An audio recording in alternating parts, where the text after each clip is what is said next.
Well, guys, I hit a ball out of bounds there, so I hit 3 off the tee. It is a little bit unfortunate, but it's a pretty frustrating way to finish it out. But it's okay. There's the positives today.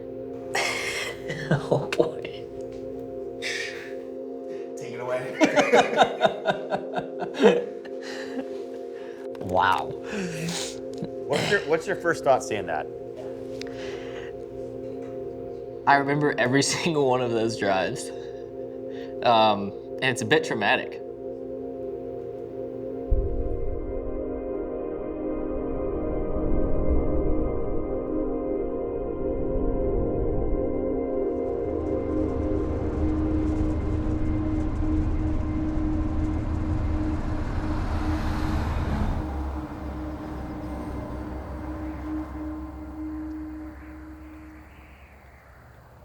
Me and Garrett, my cousin, we were at my uncle's farm and we found a very old set of golf clubs in one of his barns, and we probably had 10 golf balls, and we were just hitting them into the pond. When I got home after that trip, I was like, I really loved that, and me and Garrett had talked about just playing golf a lot. We were just kind of starting to just like it, and one day I was like, I'm gonna go see if I can buy a set of golf clubs. So I drove to a pawn shop. I bought a set of clubs for $45 and set up a driving range in my pasture, and I just started hitting golf balls. And I learned on YouTube. I would go and I would search up how to do certain things, or how to, just swing technique, and I would just go out in the pasture and I would apply these things, and I just did that every single day. That's just what I did. Those were some good times. Seeing him go from mudding with his four-wheeler, and then next thing you know, he's trying to whack a golf ball around with a stick. You're kind of like, what's this deal? But I mean, I always looked up to him a bunch. I always wanted to be around him because he was always like the one doing like the cool stuff.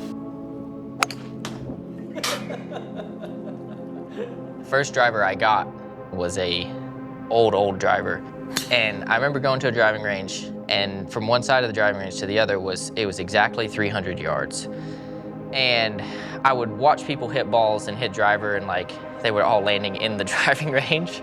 And when I would hit driver, they would fly into the top of the trees. Didn't really have a baseline, but I just realized that I was hitting it farther than most people were hitting their driver.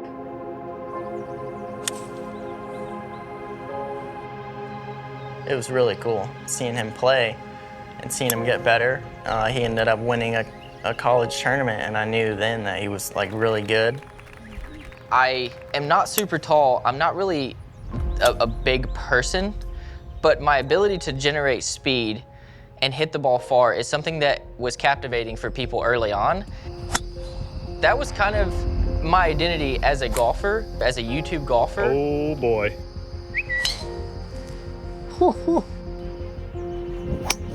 And I can very distinctly remember when I had a day on the golf course where the driver was just working. Oh my God. We were at Purcell Farms, and I just could not miss with the driver. Dang. Dang. You could really see that there was confidence there. Everything was just working because my driver was working. And it looked spinny, but it's flying 90 yards past me. It really gave me a confidence to think that I could actually take it a step farther into competitive golf. And I started thinking about Monday qualifiers, I started thinking about US Open qualifiers, and just different competition that I really wanted to do and that I've always dreamed about. Sure, nice. I just won my first professional. You got it. You got it.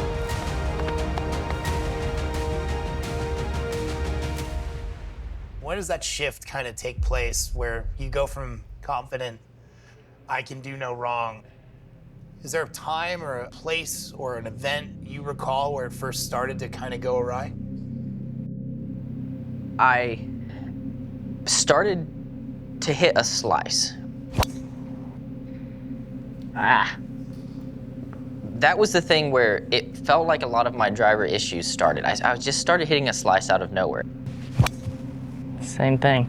We're not talking about just like a fade that is a little bit to the right. I'm talking about slices that I didn't even really know that I could hit. That's in the water. So 2022, I had the incredible opportunity to play in a Canadian Tour event. There was a lot of people that came out to support me. They're excited to see me. I was so excited to see them. Rounding out the group from McKinney, Texas, Micah Morris. Driving was always the thing that I leaned on. And now standing on the first tee of one of the biggest opportunities that I had up until that point in my YouTube career, my golfing career, I was worried that I was not even gonna be able to keep the ball on the course. Oh shoot, heads up.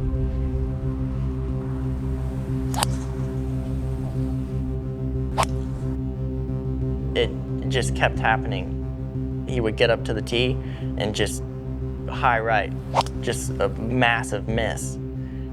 I was in shambles mentally because I'm playing a long golf course. If I hit less than driver off of the tee, it's just gonna be extremely difficult to play any type of quality golf. After PGA Tour Canada, I pretty much lost my entire ability to drive a golf ball. My gosh.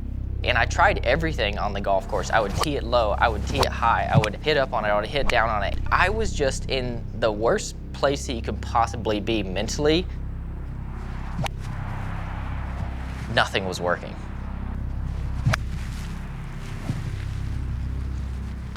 One specific tournament, I showed up to the first tee, there's water left, OB right. I hit 4 golf balls off of the first tee and played 3 holes and then went home because I couldn't hit driver. That's how bad it was.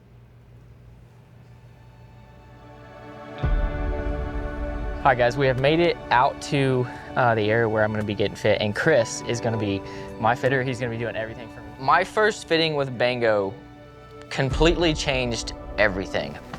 My name's Chris Bango. I'm a next generation club analyst. I've been fitting for Titleist since 2016. With your speed, man, driver should be a weapon. You don't even want to touch it, do you? Not really. He told me that he hadn't hit driver in months. He's been relying on his mini driver to get him around the course just because of his struggle with driver, like couldn't keep it on the golf course. Well, it's not short. Yeah, that's never been a problem. It's just not straight. Yeah. So with Micah, the first step with anyone with that type of ball speed is I'm trying to establish control first. You know, he came in saying that he had too much spin and that's why he was losing it to the right. There's the dreaded one, right? And he would reference that as spinning too much, but in reality, that shot only existed because his driver didn't have enough spin. So he was trying to manufacture spin, causing this big right miss. And so what we're testing here is a little bit more loft, right? Loft creates spin. And I wanted to give you a short driver that felt normal. Okay. I'm not here to change your golf swing. Yeah. Your golf swing's great. I'm here to get you clubs that work for you. Yeah. Right? When we walked in, you were 17 to 26. We raised the floor. Yeah. And we really didn't raise the ceiling. The ceiling's still in the same spot. Right? That's all we needed was to get that floor up. That was a very new perspective. I thought that spin was causing me to hit these massive blocks and sometimes hooks.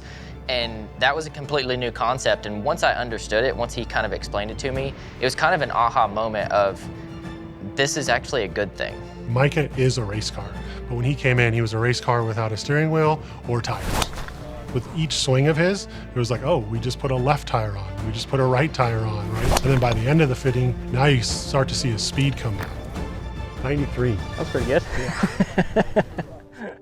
So after my fitting, my first opportunity to play 18 holes was down at Mikey D's course in Palm Beach. Welcome back to the channel. Today we have a very exciting video. Today you're gonna be seeing exactly all of the specs that I have on all my new Titleist clubs, from driver all the way to putter. I've had a lot of fittings, and the thing that I noticed the most is I've never been able to go from the driving range or a fitting and take it to the course, especially not in competition. Should be real simple, right at those, actually there's a lone palm tree out there. You can go right at that. Just like that. Seeing a ball come out like it did with a perfect draw and going a long ways, it definitely changed the trajectory of how I felt about myself and my golf game. Beautiful, beautiful, beautiful. That's the power of the GT3, man. I haven't swung a driver that confidently for a very long time, and it's no surprise. I'm not trying to hide it, but there's something about it. Holy, when you combine the right equipment with a little speed, it's fireworks, baby. All of a sudden, golf is fun again. Going. Oh! This might go in the hole! 400 par, 5 under on the back. Ended up shooting 3 under, 69. Dude, that was insane. Those guys have no clue that I just shot 60. Hey, good round, dude. Hey, you guys gave it your best.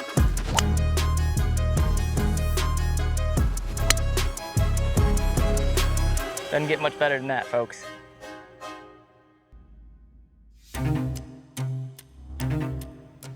I've driven the ball better than I ever have in the last year, and I'm not sure how it can get better. Dude, Bango, it's good to be back, brother. It's good to see you, man. I'm excited for this. Welcome back, man. Yeah, thank you, man. I'm excited to be here. So when Micah walks in the door, he walks in with GT driver, carrying it the low of 311 and the high of 332. Yeah. Oh, baby. I have to beat that. So what did we do here? This is GTS3.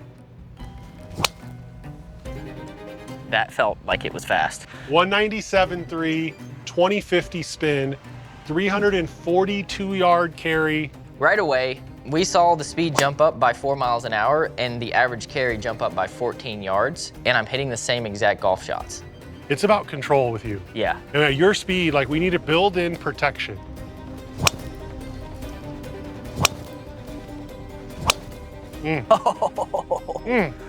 Spin consistency, 21, 26, 22, 23, 27, 21. Oh, man.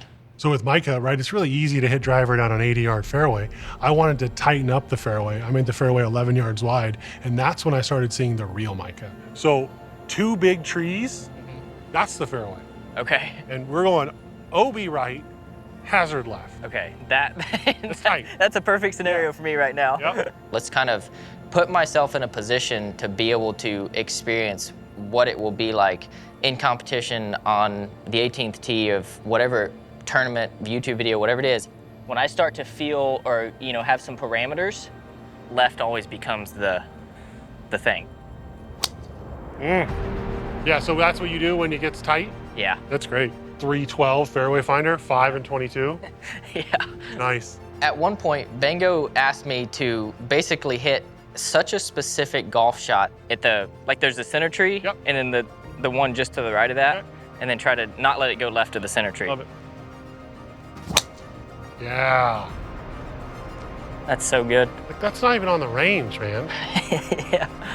Micah, it wasn't always like this with you, right? No. You just want to keep hitting driver, right? I know. I mean, after 2 years of GT, I feel like I've met a different Micah today. With GTS, I can only imagine what he's going to be like in 2 years. Are you excited about the future for Micah?